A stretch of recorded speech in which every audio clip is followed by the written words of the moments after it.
আসসালামু আলাইকুম। Tuition BD থেকে বলছি। শিক্ষক, শিক্ষার্থী এবং অভিভাবক সিরিজের ১১তম পর্বে আজকে একটা গুরুত্বপূর্ণ ব্যাপার নিয়ে কথা বলব, যেটা প্রায়ই হয়ে ওঠে। সেটা হলো টিচারের ধৈর্য।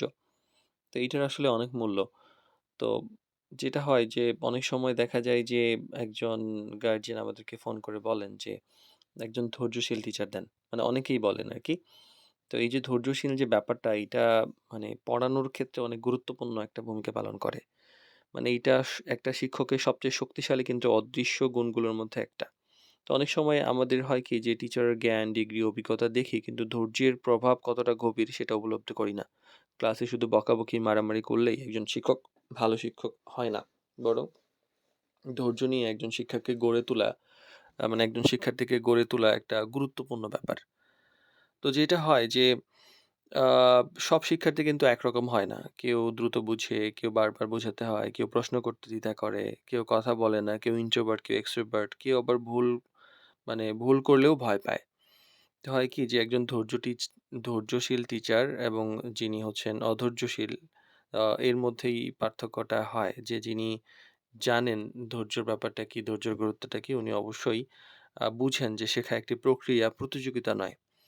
তো ভুল শেখার স্বাভাবিক একটা অংশ। এটা কিন্তু অনেকেই বুঝেন না। অনেক শিক্ষক বুঝেন না। তো অনেকেই বলেন যে, "এতবার বললাম, তারপরেও তুমি পারো না। তুমি গাধা নাকি?" এই সেই হাবিজাবি। এটা কিন্তু বড় একটা সমস্যা। তো একজন ধৈর্যশীল টিচারের উত্তরটা এরকম হবে যে, "সমস্যা নাই, অন্যভাবে দেখে চলো।" তো এই যে একটা আচরণ, এইটা কিন্তু মানে একটা ছাত্রের আত্মবিশ্বাসে বিশাল পার্থক্য তৈরি করে। আবার প্রশ্ন করার সাহস কিন্তু তৈরি হয়। যখন একজন মানে শিক্ষার্থী বুঝে না, কিন্তু জিজ্ঞাসা করতে ভয় পায় যে, যদি জিজ্ঞাসা করি বুঝি নাই তাহলে তো স্যার আমাকে মারবে। তো এইটা আ সমস্যায় মানে একটা খুব গুরুতর সমস্যা। তখন মানে টিচারের হওয়া উচিত এমন যে প্রশ্ন করাটা স্বাভাবিক হওয়া উচিত। ভুল করা লজ্জার নয়। মানে এই যে বুঝা বা না পড়া, এটা একটা গ্রহণযোগ্য। এটা আ শেখাটা এখান থেকে শুরু হয়। তো মানসিক নিরাপত্তাও কিন্তু এখান থেকেই তৈরি হয়। মানে চাপ, ভয়, অস্বস্তি এগুলা কিন্তু শেখার সূত্র। তো ধৈর্যশীল শিক্ষক কিন্তু শিক্ষার্থীকে সময় দেন, অগ্রগতি ধীরে, ধীরে হলেও উনি মেনে নেন। চাপ না দিয়ে উন্নতির পথে মানে শুরু করেন, একদম বেসিকটা ধরে দেন। ফলে কি শেখা স্থায়ী হয় এবং লাইফ টাইম এই শিক্ষকের কথা মনে থাকে। আর ধৈর্য মানেই যে দুর্বলতা তা কিন্তু নয়। মানে আমি নরম শিক্ষক, আমার ধৈর্য আছে, আমি বারবার বোঝাচ্ছি, আমি হয়তো একটু কম আগাচ্ছি কিন্তু শেখাচ্ছি পারফেক্টলি। এইটা কিন্তু দুর্বলতা নয়। বরং এইটা একটা আবেগ নিয়ন্ত্রণের ক্ষমতা, এটা পরিস্থিতি বুঝে প্রতিক্রিয়া এবং শিক্ষক মানে এই যে শিক্ষার্থী কেন্দ্রিক যে একজন মানসিকতা, এটা মানে একজন পরিপক্ক শিক্ষকের পরিচয়।